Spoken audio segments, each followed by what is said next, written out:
My name is Shimon Pfreundlich. I am the Chabad Shliach to Beijing, China. I'd like to explain to you a little bit about this virus and how it spreads.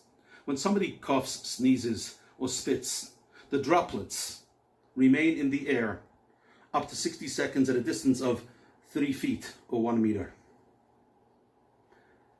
When you walk down the street, you may not even know that 60 seconds beforehand somebody sneezed or coughed in that place, that it has now hit your hands, even if you're wearing gloves, or your face. It is for that reason when you come home, the first thing you should do is take your shoes off by the front door. Take your coat and leave it at the front door. Before you touch anything else in your residence, go straight to the sink. Wash your hands with disinfectant soap as well as your face. Those are the two areas that are exposed outdoors. I'm saying this because this concept of outdoor minyanim is a terrible, terrible idea. It is killing people. It is putting people's lives at risk. Why? For the simple reason, if at normal outdoor temperature, the droplets last for 60 seconds, imagine with a little bit of wind how far that is carried. It doesn't matter if you're 2 meters apart. You touch the Etz Chaim of the Sefer Torah. Somebody touched it beforehand and the virus has attached itself to their gloves. You are now going to get it as well. Outdoors, it's impossible for that length of time for a person not to touch their eyes, nose, and mouth, which is how it enters into the body. And I want to know if it is really okay by all the medical experts and professionals to have minyanim outside at a distance of 2 meters. Why does Misrad HaBriyut, the Ministry of Health in Israel and all over the world, and the CDC, the WHO, why do they come out and say it's okay to go to the beaches, it's okay to go to the parks, it's okay to go to the public playgrounds, just keep 2 meters away? Why don't they put police over there making sure people are 2 meters apart, and then it would be safe? They don't do it because it's not practical. If you don't want to take my word for it, why don't you find out from all those people, the Rahman al-Islam, that died this week because they attended a Purim party, because somebody wasn't careful, because somebody made a minyan, because it was so important.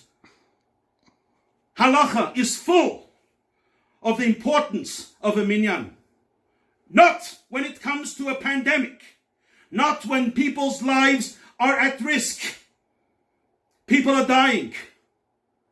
But somehow, people have to run to this minyan. Everything else, we push aside. Pikuach nefesh docha hakol.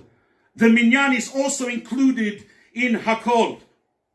And therefore, I implore you to make sure that you do not do anything reckless, irresponsible, and because you want to, you feel like you want to do it. Understand, God could do anything. He created the world something from nothing. He split the sea. Ma'amad Har Sinai. He gave the Torah Mount Sinai. God could take care of this pandemic. But we need to be responsible.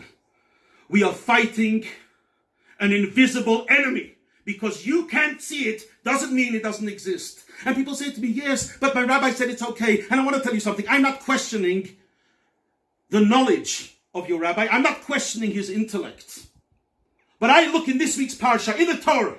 What does the Torah say? Im hakohen HaMashiach yecheta, that the anointed Kohen Gadol, if he sinned, yes, inadvertently, he could have made a mistake. The Torah goes further and says to him, Kaladat b'nei Yisrael yishku, that if the entire congregation of Israel inadvertently made a mistake, how is it possible? Rashi says, what does it mean? Kaladat Yisrael, it means Sanhedrin. Imagine, we know one of the Sanhedrin that we just read about was Mordechai Tzaddik. Yes, according to Rashi, Mordechai Tzaddik can make a mistake and cause an entire nation to make a mistake. So therefore, I am talking now both to Rabbanim, to Dayanim, to community leaders. I'm talking to the layman, I'm talking to the Mitpalel. Understand one thing, if you want to be healthy, if you want to put a stop to this virus, it's only one way. You stay indoors and you'll do it. When I was in China, everybody called me. They wanted to know, how is it that I didn't get infected by the virus? How is it that my community didn't get infected by the virus? And everybody took my word for it then.